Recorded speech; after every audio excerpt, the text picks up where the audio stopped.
ഭൂട്ടാനിൽ നിന്നുള്ള ആഡംബര വാഹനക്കടത്തുമായി ബന്ധപ്പെട്ട് ഭൂട്ടാൻ കസ്റ്റംസ് സംഘം കേരളത്തിൽ. ഇൻഡോ ഭൂട്ടാൻ സംയുക്ത കസ്റ്റംസ് യോഗം ഇന്ന് മൂന്നാറിൽ ചേരും. ഭൂട്ടാനിൽ നിന്നും കടത്തിയത് 15,000 വാഹനങ്ങൾ എന്നാണ് കസ്റ്റംസ് നടത്തിയ ഓപ്പറേഷൻ നംഖോറിലെ വിവരം. വിപിൻ സി വിജയൻ വിവരങ്ങളുമായി ചേരുന്നു. വിപിൻ, ഇന്ത്യ ഭൂട്ടാൻ സംയുക്ത കസ്റ്റംസ് മീറ്റിംഗ് ഒക്കെ നടക്കാൻ പോകുന്നുണ്ട്. അപ്പോൾ ഓപ്പറേഷൻ നംഖോറിന്റെ അടുത്ത സ്റ്റെപ്പിലേക്ക് കടക്കുന്നു അല്ലേ വിപിൻ? അതെ അശ്മി, മൂന്നാറിൽ വെച്ചാണ് ഈ യോഗം. നമ്മുടെ രാജ്യം തന്നെ കണ്ടിട്ടുള്ളതിൽ വലിയ ഒരു നികുതി വെട്ടിപ്പ് നടന്നിട്ടുള്ള ഒരു വലിയ കാര്യം തന്നെയായിരുന്നു. ഭൂട്ടാനിൽ നിന്ന് ഇങ്ങോട്ടേക്ക് വാഹനങ്ങൾ കൊണ്ടുവരുന്നു, അതിൽ വലിയ നികുതി വെട്ടിപ്പ് നടത്തി എന്നുള്ളത്. അതിൽ കസ്റ്റംസിന്റെ ഭാഗത്തു നിന്നും ആദ്യഘട്ടത്തിലൊക്കെ ദ്രുതഗതിയിലുള്ള നടപടികളും ഉണ്ടായിരുന്നു. ഇപ്പോൾ ഭൂട്ടാനിൽ നിന്നുള്ള സംഘം കേരളത്തിലേക്ക് വരുന്നു.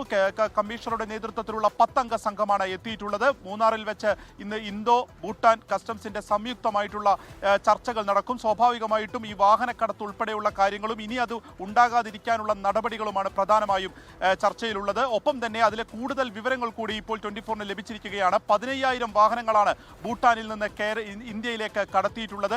അതിൽ ആ ഒരു നോർത്ത് ഈസ്റ്റ് മേഖലയിലുള്ള സംസ്ഥാനങ്ങളിലേക്ക് ആദ്യം എത്തിക്കുകയും അവിടെ നിന്ന് ഇതിൽ ഒരു കള്ളത്തരം കാണിച്ചുകൊണ്ട് വാഹനങ്ങൾ രജിസ്റ്റർ ചെയ്യുകയുമാണ് ചെയ്തിട്ടുള്ളത്. സൂപ്പർ കാറുകളും ബൈക്കുകളും അടക്കം കടത്തിയിട്ടുണ്ട്. അത് രാജ്യത്തിന് ഉണ്ടാക്കിയത് കോടികളുടെ നികുതി വെട്ടിപ്പാണ് എന്നുള്ളതും കസ്റ്റംസ് അടിവരയിടുന്നു. ഒപ്പം തന്നെ അസമിൽ മാത്രം രജിസ്റ്റർ ചെയ്തത് 464 വാഹനങ്ങളാണ് എന്നുള്ളതുമാണ്. ഇതിൽ കേരളത്തിലേക്ക് നിരവധി വാഹനങ്ങൾ എത്തുകയും ചെയ്തിരുന്നു. 15-ലേറെ വാഹനങ്ങൾ പിന്നീട് കസ്റ്റംസ് കണ്ടെത്തുകയും വ്യാപക റെയ്ഡ് നടത്തുകയും ചെയ്തു. ദുൽഖർ സൽമാന്റെ ഉൾപ്പെടെയുള്ള വാഹനങ്ങൾ കണ്ടെത്തുകയും ചെയ്തു. അതിന്റെ ഒരു അടുത്ത നടപടികളിലേക്ക് ഇനി എന്തായിരിക്കും എന്നുള്ളത് സംബന്ധിച്ചിട്ടുള്ള ചർച്ചകൾ കൂടി ഇന്നത്തെ ഈ യോഗത്തിൽ ഉണ്ടാകും എന്നുള്ളതാണ്. 15,000-ഓളം വാഹനങ്ങൾ എന്ന് പറയുമ്പോൾ അവിടെ ഉപയോഗിച്ചിട്ട് പിന്നീട് അത് കേരളത്തിലേക്കും ഇന്ത്യയിലേക്കും എത്തിക്കുന്നതിന് വേണ്ടി വലിയൊരു സംഘം തന്നെ പ്രവർത്തിച്ചു എന്നുള്ളതായിരുന്നു കസ്റ്റംസിന്റെ കണ്ടെത്തൽ. അതിൽ അറസ്റ്റൊക്കെ ഉണ്ടായിരുന്നു. ഇനി അതിന്റെ കൂടുതൽ നടപടികളിലേക്ക് കടക്കും ഈ യോഗത്തിന് ശേഷം എന്നുള്ളത് കൂടിയാണ് നമുക്ക് മനസ്സിലാവുന്നത്. അശ്മി,